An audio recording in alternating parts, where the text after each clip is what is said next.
So the ideal of voting is always mixed in with quite high rhetoric in just about every speech any politician will make.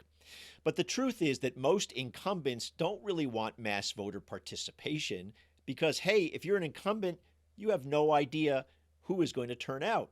If there are a lot more voters, maybe they're not going to be supporting you.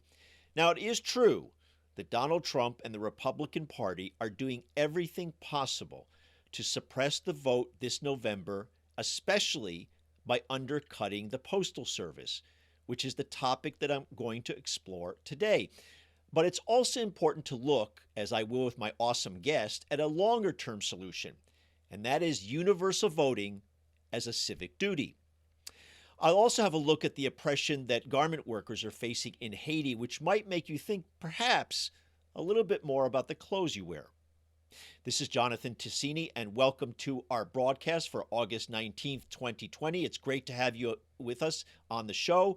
As usual, our major sponsor is the American Postal Workers Union, which fights for its 200,000 members and retirees and 2,000 private sector workers. Two requests today, as I've made in the last few weeks.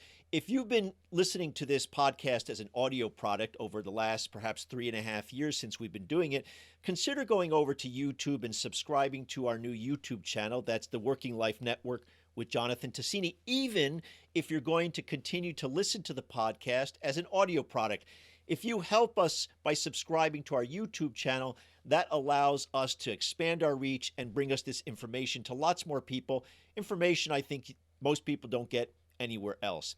And of course, if you can and are willing to, please become a sponsor of the show. You can do that in two ways.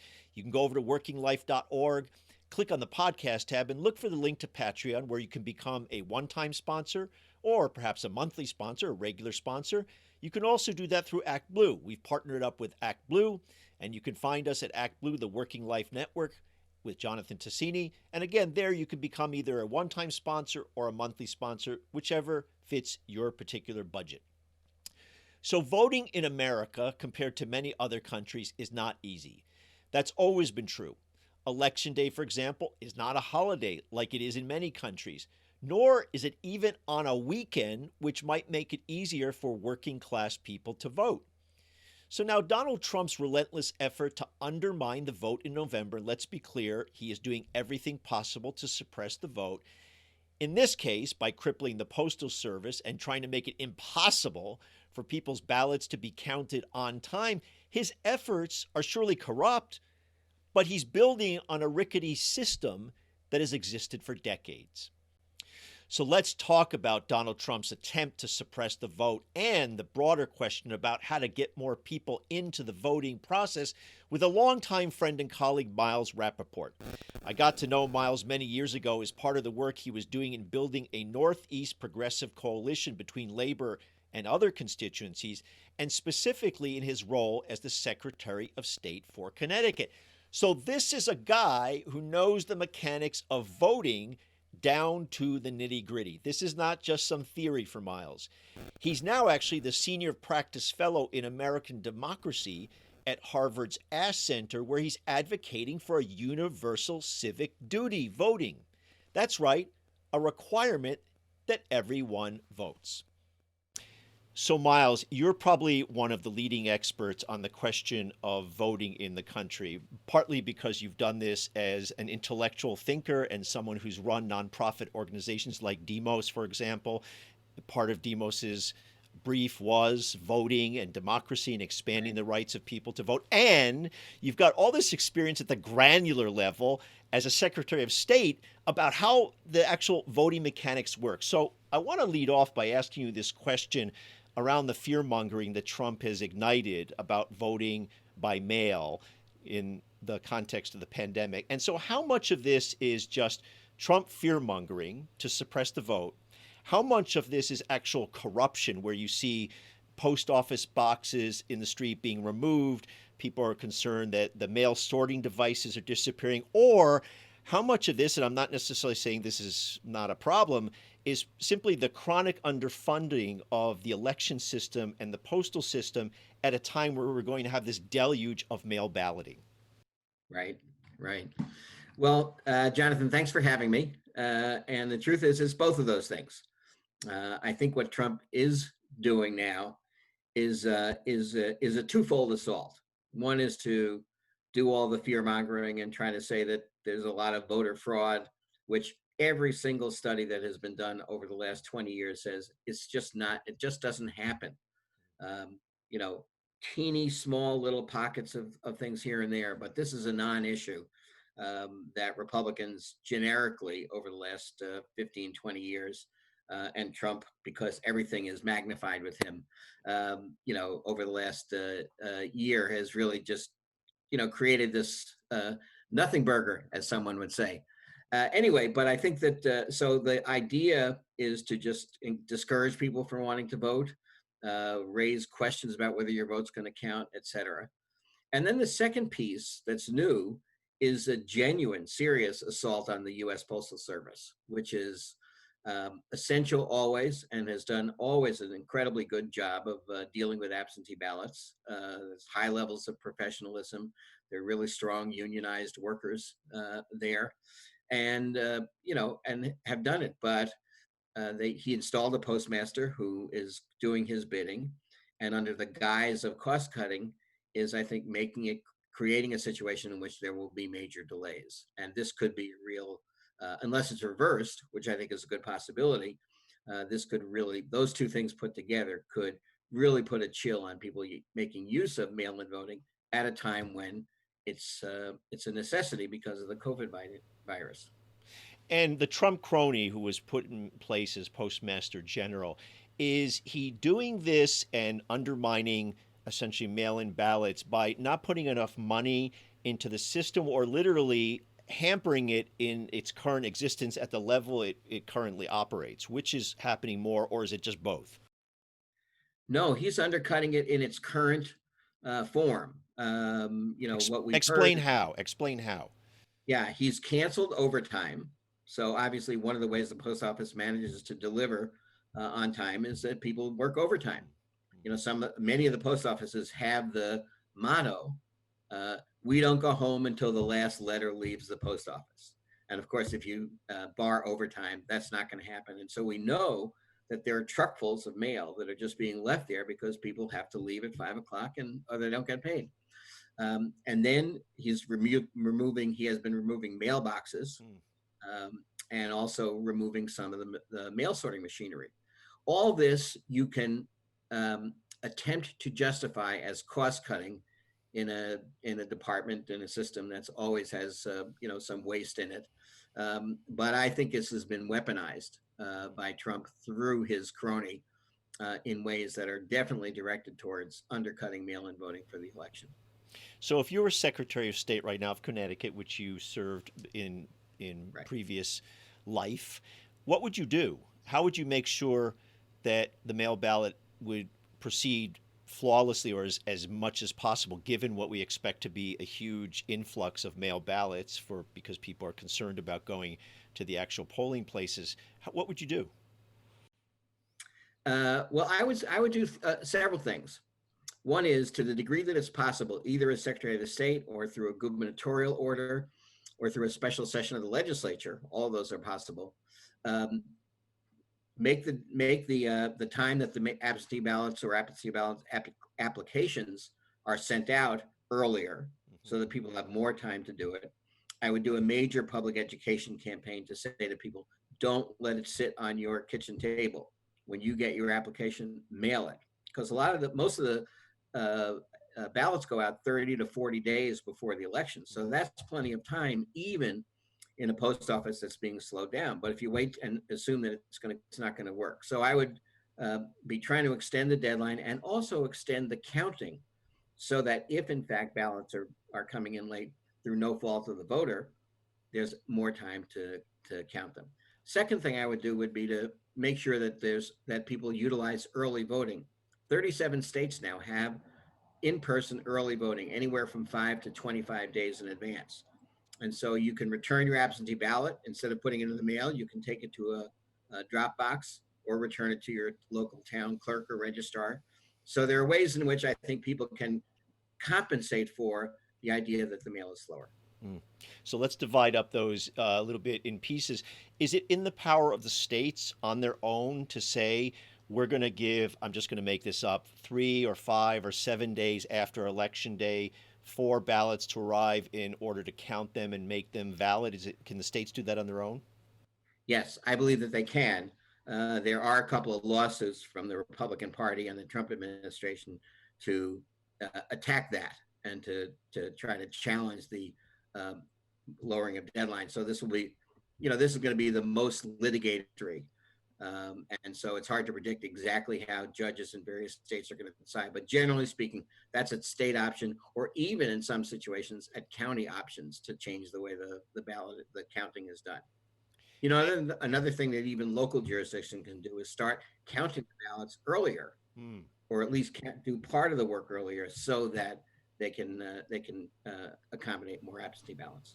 So there's nothing in the law, that's interesting. There's nothing in the law that says you have to wait till election day to open up the ballots. If the ballots start coming in, let's say 5 days ahead of actual election day, a Secretary of State, for example, a state legislature could allow the counting to begin before election day. So you have it essentially banked. Yeah, begin the process. Mostly there Yes. are laws that say you cannot actually count the ballots, but in terms of processing ballots, most states have an outer envelope and an inner envelope, and you have a security signature match. All that could be done prior to the whatever the deadline is. Usually it's noon on election day to begin actually counting. So if all that is done, then the counting of the ballots can proceed much more quickly. Now, there's been a lot of reporting that there's going to be a huge deluge of mail in ballots that actually starts in September, in the beginning of September. And there's some theory that really the election will be over. And I mean that in practicality of any event changing the outcome of the election. Let's say there's the second or third debate.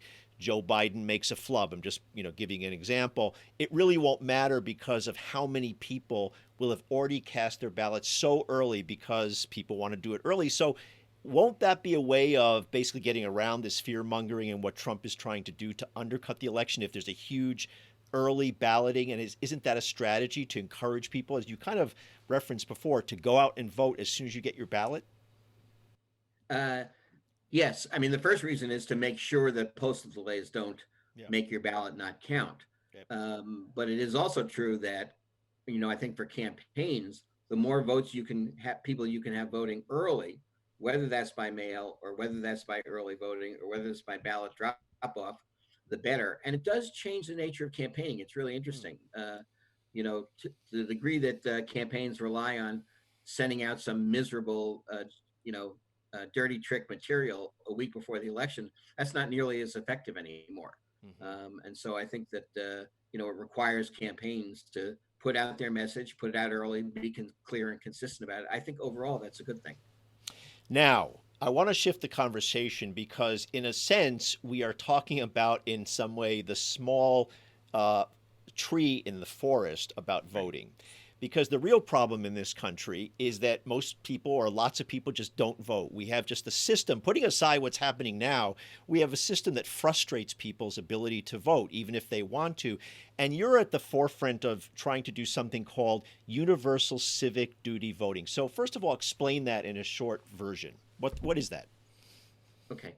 Let me step back at just a half a second and to say, that I've worked for the last 35 years or so on opening up the process to allow more options for people to register and people to vote. So same day voter registration, pre-registration of 16 and 17-year-olds, early voting, automatic voter registration at motor vehicle departments, all those things. And I believe in those things. Mm. I think they have helped. And in 2018, we did have a high turnout relative to most midterm elections, but that high turnout was 50% or 53.4% if you, depending on how you count it. That's a miserable level of turnout for a democracy that wants to govern with the consent of all citizens. And it doesn't have to be that way. So, about 2 years ago, I started working partly with the journalist E.J. Dion of the Washington Post and of the Brookings Institution. We put together a working group to really look at those countries where voting is a requirement of citizenship. Probably the lead country in this regard is Australia. Mhm. In Australia, you have been required to vote as a citizen since 1924. So pretty close to 100 years they have been using this. It's immensely popular. They have 90% turnout at every election. Turnout is not skewed by class and race and age and income and education the way it is in the United States. And you have a much more representative electorate. So our proposal, we released our report called Lift Every Voice, the Urgency of Universal Civic Duty Voting on July 20th. And the argument we make is that the United States should consider voting as a requirement of citizenship, which we already do with serving on a jury or paying taxes or filling out the census. So it's not as if we don't compel people to do things that we think are in the interest of our democracy. I think that we ought to extend that to voting, and I think there would be a tremendous set of benefits to doing that. And so we're hoping after this election, obviously wouldn't affect this election, that starting in 2021, to generate a serious debate in the country about whether we should take this path. And I used the analogy when I was thinking about it, as I was reading your quite interesting paper of seatbelts. And here's what we require people to use seatbelts. People mostly comply with that because they consider driving essential in most places. And so the analogy would be, and it's maybe not a perfect analogy, that voting is essential in this country, and that requirement should be, again, everybody should be required to vote because that is part of how you have a healthy society. And so all along that kind of continuum of things that we require people to do, it's a no-brainer to have voting included in that. Right. I mean, for me, the even clearer analogy is with jury service, Yeah. because the reasoning is the same. We ask everybody to serve on a jury because we want people to be judged by a jury of their peers, not a jury of their old peers or a jury of their white peers, but by a jury of everyone. And so that's a requirement of citizenship. Same thing with voting, I think, which is that we want the decisions that are made by the country to be made by everyone, rich and poor, Black, white, Latinx, everyone. And I think that mandating that you have to participate in a vote, you don't have to vote, by the way, our recommendation is not you have to vote for a particular candidate or even any candidate. You can leave it blank. You just have to participate in the election. And we think that this would be a very healthy development. And I'm glad that you used Australia as an example. As I mentioned to you before we got on the air here in our emails, I lived in Australia for a couple of years and I took part in the electoral system, not as a voter because I wasn't a citizen, but I actually worked in a campaign there for the Labor Party. And I also, believe it or not, they let me count ballots. And to your point, a lot of people at the last moment came speeding in with their cars, parked their cars, ran in, signed in, went into the ballot box and cast a blank ballot or cast a ballot for Mickey Mouse, or there were some other bizarre ones, or some of the ballots included some expletives. But the point is they showed up at the ballot place, and actually those folks who cast weird ballots were in the distinct minority. Let's be clear. Right. And hanging over that was a modest fine. I believe it was $50 that if you didn't vote, you were fined $50. And it was kind of a very light touch to that. And actually, I don't think that was a huge deal to people because it became part of the culture of the country that voting is a requirement. Right, exactly. Actually, the fine is even lower than that. It's about $15 for your first offense. And not very few people pay it. About 13% of non-voters actually pay the fine. And our recommendation is that it could be substituted by community service or a warning system, a lot of different ways. I think I like the word you use, light touch enforcement. But I do think that it would get into the culture that this is something that everyone does, which is to vote.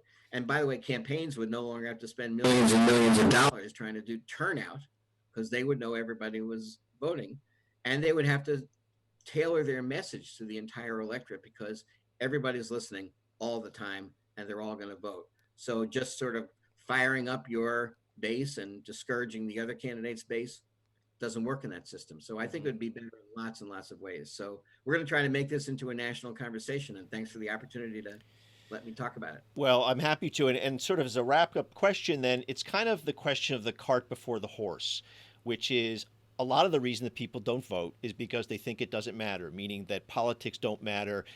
Whoever gets into office is still going to screw them one way or the other. They're not going to be treated fairly. They're not going to look out for them. And I'm thinking actually of people um, who I would consider to be potentially progressive voters. Now, I understand there's huge barriers for people to actually be able to cast their vote. So, which would come first? Do you think at the same time there has to be a sense on the part of the electorate that, hey, this is worth doing, or are they still just going to take the $20 fine because they still don't see the reason to vote?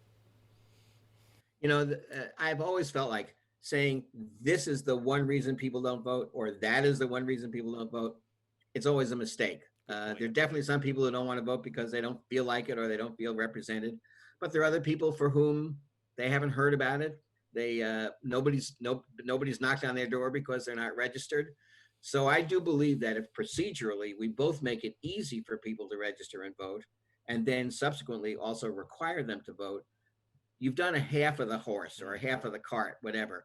And then, of course, it is the responsibility of parties and candidates to give people a reason to vote and to have policies that are responsive to people's needs. If we do both of these things, we encourage people to vote, we make it easy for people to vote, and we give them a reason to vote, I think people will respond in a positive way. Mm. Well, thank you for all the advocacy you've done on behalf of the people all these years, on behalf of voting, on behalf of democracy. And we want to follow this here on the show. So you'll come back and tell us how it's going as it develops and as it unfolds in the country. Thanks for being on the show, Miles. Glad to be here. Thanks, Jonathan. Good luck. If you wanted to pick a country that has been ravaged for decades by economic, political, and physical blows, you couldn't make worse of a choice than looking at Haiti.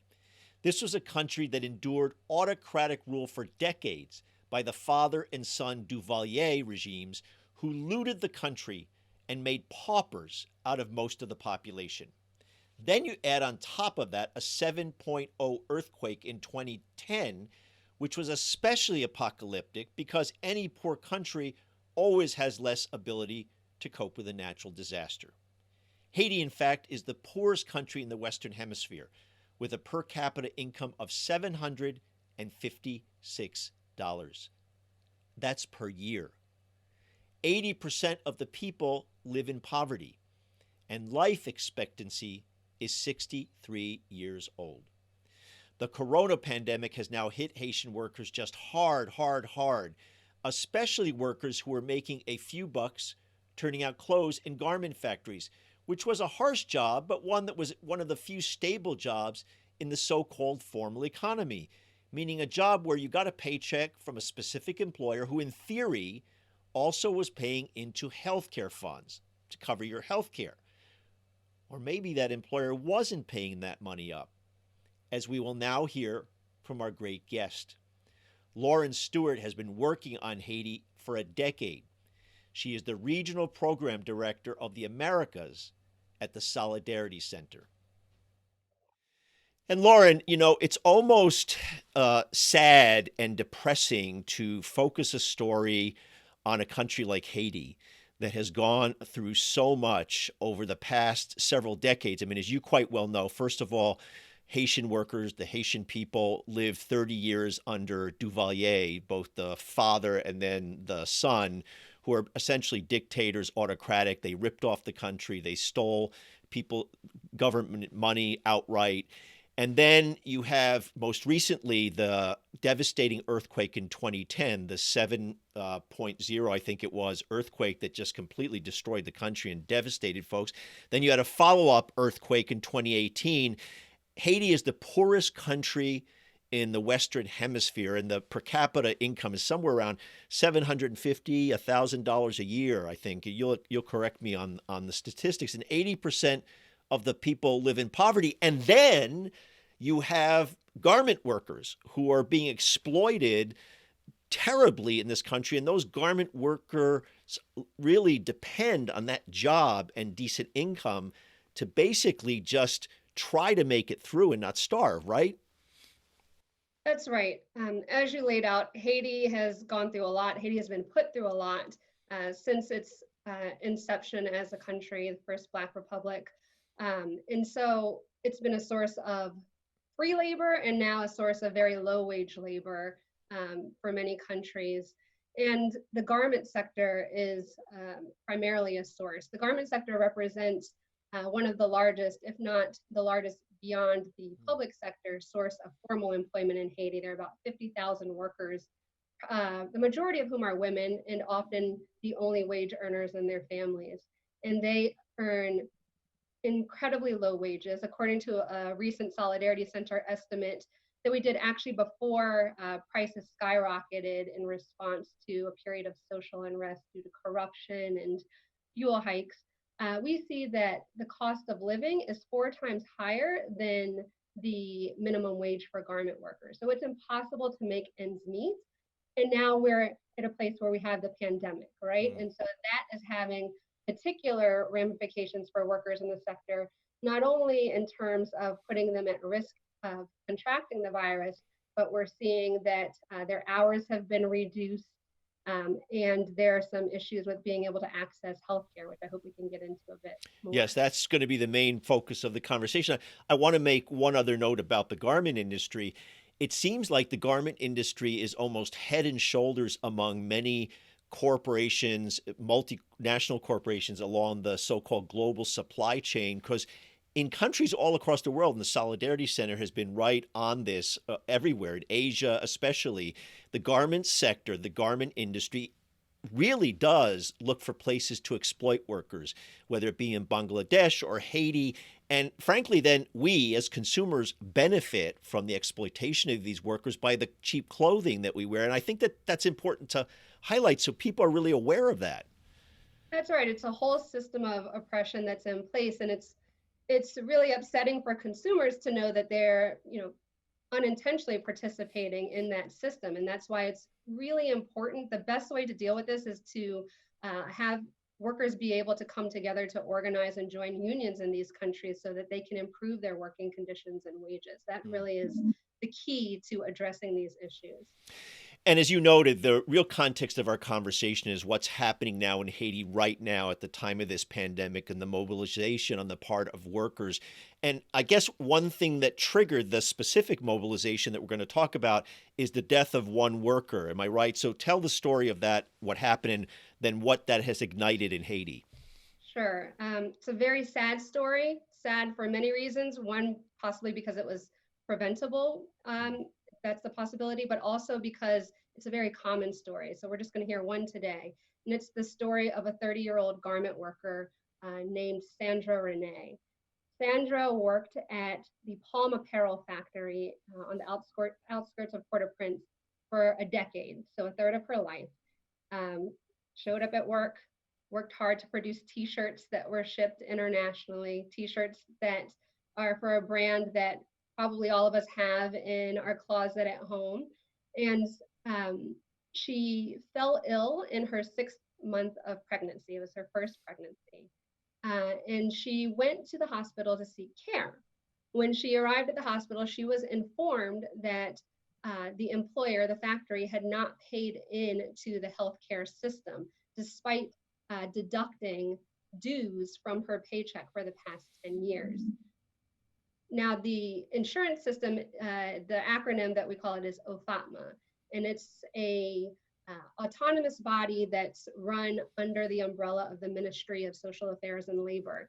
And this institution is notorious for not only not ensuring that the workers' deductions are paid on time and paid according to the law, but also not providing the best quality care, and also having issues with transparency and corruption. And in fact, let's just highlight this, when money's deducted from an employee's paycheck under that system, similar somewhat to the United States, meaning that there's a contribution from the employee and a contribution from the employer, the money that's deducted from the paycheck of the employee is supposed to then go to this system. And it sounds like, to put not a fine point on it, there's a corruption here. The companies are deducting this money, and what are they doing? Pocketing it? That's absolutely right. So there are a number of issues that are happening, and they look different, but sometimes it's one thing, sometimes it's a combination. So for the health insurance, a total of 6% of the workers' wages are supposed to be deducted and contributed to OFATMA, which then ensures that workers can seek care at OFATMA affiliated facilities. The worker is responsible for contributing 3%, the employer is responsible for contributing 3%.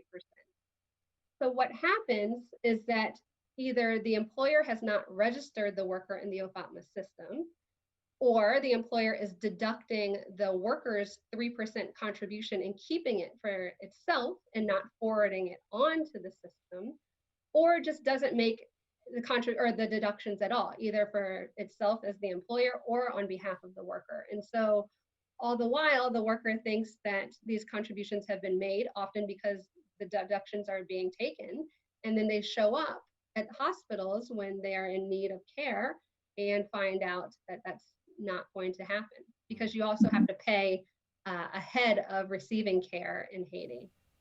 And I assume that this is not an isolated incident. This corruption of whichever way it's happening based on what you just described, that's rife. It's happening all across the country in the garment industry and probably in other industries too. Absolutely. I've been working on Haiti for the past 10 years. Wow. And yes, and ever since my first trip to Haiti, I've heard from our union partners that this is an issue. This is something that they've been up in arms about, understandably so. It's obviously directly impacting them, their families, and those in their community. And I'm sure it's been an issue long before then, right? And so it's something that the Solidarity Center has been working with our union partners to organize around, but it's an uphill battle.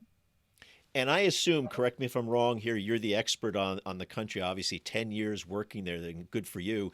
Is this corruption a legacy of the Duvalier corruption and dictatorship, where you still have in place the civil servants and the people running the country who are basically putting their hands on this money, putting it in their pockets, allying with companies, or is there something new that's happening? It's hard to say. I believe that OFATMA was created, I believe, in 1995 around. So that would have been, on the end of things. But corruption is a wide scale issue in Haiti and has remained that way. And, one of the things that we talk about with our partners and hear from them is that when workers are struggling day to day to make ends meet, these wages that they're earning are just enough for them to make it through the next day, right? So it's a real luxury to be able to then stop from trying to just survive and think about organizing and think about addressing issues of rule of law and how can I strengthen my community, because you're just trying to make it and to feed your family. And so corruption, especially within the public institutions that are tied or that are supposed to benefit workers and their families, are something where unions are looking to address these issues. And I assume workers just feel sometimes, to your point, exhausted from this challenge. And actually, there's a good analogy. I don't want to really talk about the United States, but the analogy is also true in the U.S., where people say, why aren't people out in the streets? Why isn't there a bigger movement? Well, in fact, most workers, millions of people, are struggling to get by. Again, I don't want to compare it to the desperation Haiti, but when you're working 2 or 3 jobs and you're working and just trying to make ends meet, you might have to pick up your kid from childcare. You might not actually have childcare.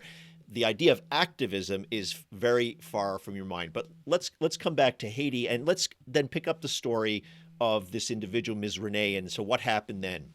Exactly. So she was informed that she actually would not be able to receive care. She was told that it would cost her 70,000 gourds, which is approximately roughly over 600 US dollars. And that would take about probably 4 or 5 months to earn on the job if you're earning minimum wage. And that's if you're not having any other expenses, rent, food, tuition for your children and such. And so it is pretty much out of the realm of possibility for a garment worker to have an extra $600 or $700 on hand. She had a little less than half of that she was able to pull together, and she offered that to the hospital. And I believe that they collected it at the time, but ended up returning it to her because it wasn't the full amount. So she then went to her employer, Palm Apparel, and she asked for a loan against her future wages. Now, unfortunately, this is not an unheard of practice. It's often necessary since workers don't earn enough typically to have savings. But the employer declined to do that. And so she ended up dying a couple of days later, very sadly. And she left, I assume, a family behind, right? Her parents, for sure. Unfortunately, her unborn baby died as well. And again, this was her first pregnancy that she was really looking forward to. So, very tragic story. What's also tragic is that I've heard at least two other stories this month. A story of an asthmatic and also a story of a man who needed dialysis, who also showed up at OFATMA facilities thinking that they were covered because they had had these contributions deducted from their checks. That wasn't the case when they arrived, and both of them died as well. And again, let's now circle back because we just touched on it. This is especially now exacerbated because of the pandemic. And that makes sense to me because you have a country that already has a rickety healthcare system. I mean, I assume healthcare is very difficult for most workers to get. And it's just a challenge on a regular, quote unquote, good day to make sure that you can get something treated, especially some chronic disease or an emergency. And now you've got the pandemic, which both threatens folks' health, but also is shutting down the industry because, well, we know industries are shut down, especially garment workers throughout the world. All of a sudden, first of all, there's not a demand for their product. And then also there's a concern about having people come to work and spreading the disease. So talk a little bit about that. You're absolutely right. So the majority of workers, but people in general in Haiti don't have access to decent health care, let alone insurance. Private insurance is, for the 1%, if that. And so garment workers who are supposed to be covered by this OFATMA service can access it at OFATMA related facilities, which again are under-resourced. There are many issues, are understaffed, don't always have the treatments or medications that workers need. And so workers are not able to then seek private insurance elsewhere. And again, because you have to pay for treatment ahead of time, they often just go without and sadly die from very preventable illnesses and diseases. Hmm. Now, in the context of the pandemic, workers were out of the factories closed in March for 1 month until April. And workers were very much afraid to return when factories reopened.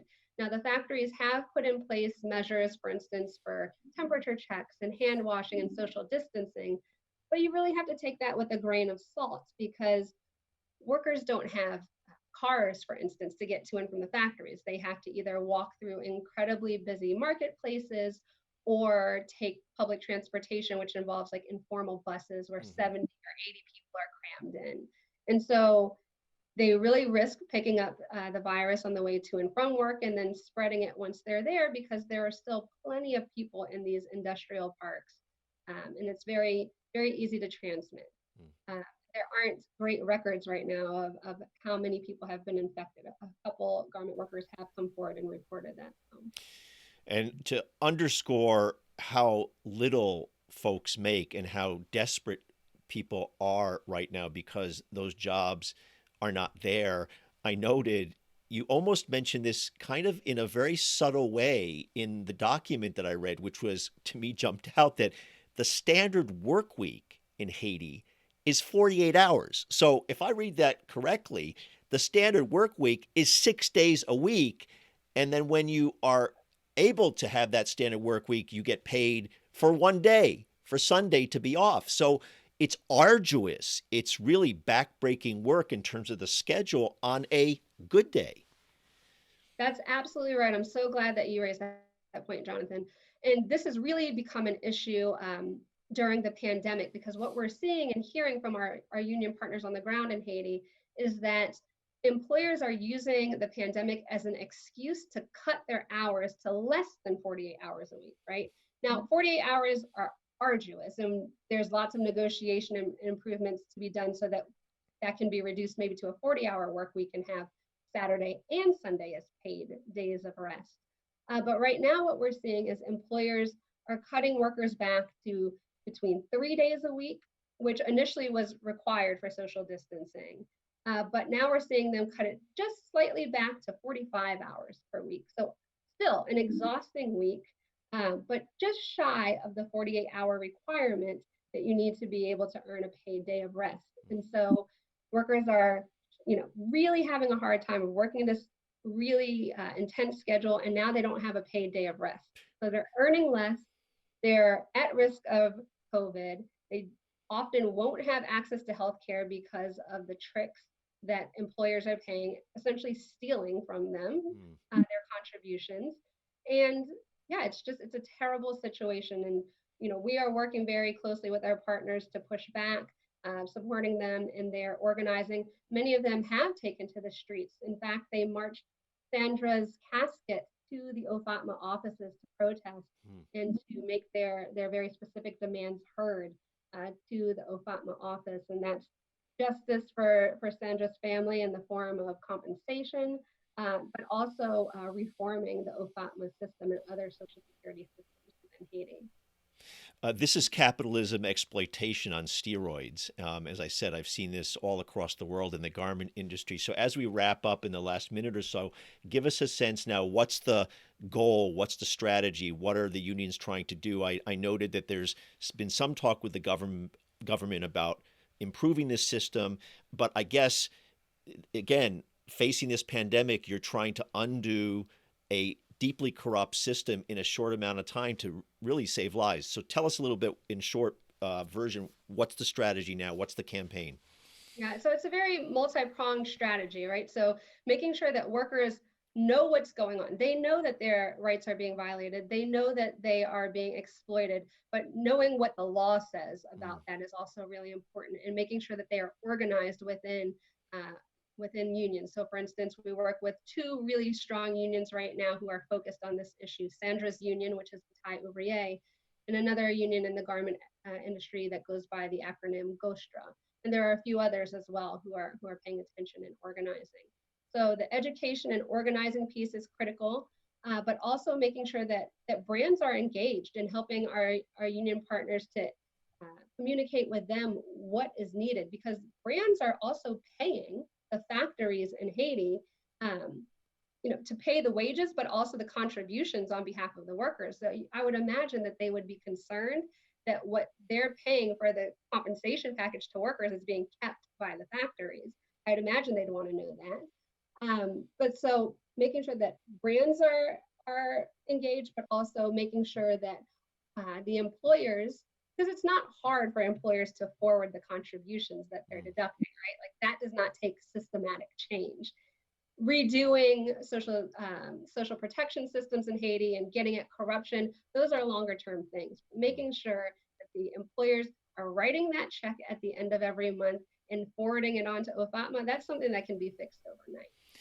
Well, call me cynical, but I don't think the brands care one whit what happens to the workers as long as their profits and their bottom line keeps fattening, basically in the backs of the sweat of the brow and, frankly, the deaths of these workers. But good on you for doing all that work, Lauren. And we want to keep track of this. So I want you back on the show to give us an update when there's something to report and discuss. And again, thank you for your work and thanks for being on the show. Thanks for having me, and I very much look forward to returning and hopefully with good news. But in the meantime, we'll remain in solidarity with our partners and looking forward to circling back. Thank you.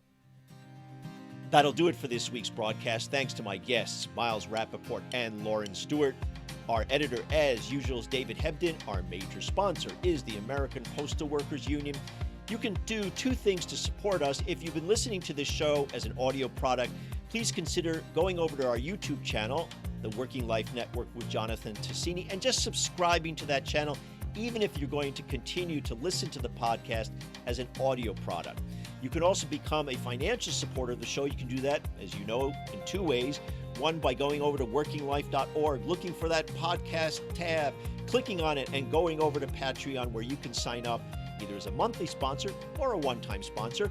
And we've partnered up with ActBlue. You can support us through ActBlue at the Working Life Network with Jonathan Tassini. You can do that either as a one-time donation or, again, as a regular sponsor, maybe on a monthly basis. Hey, thanks for being with us. Look forward to having you back next week.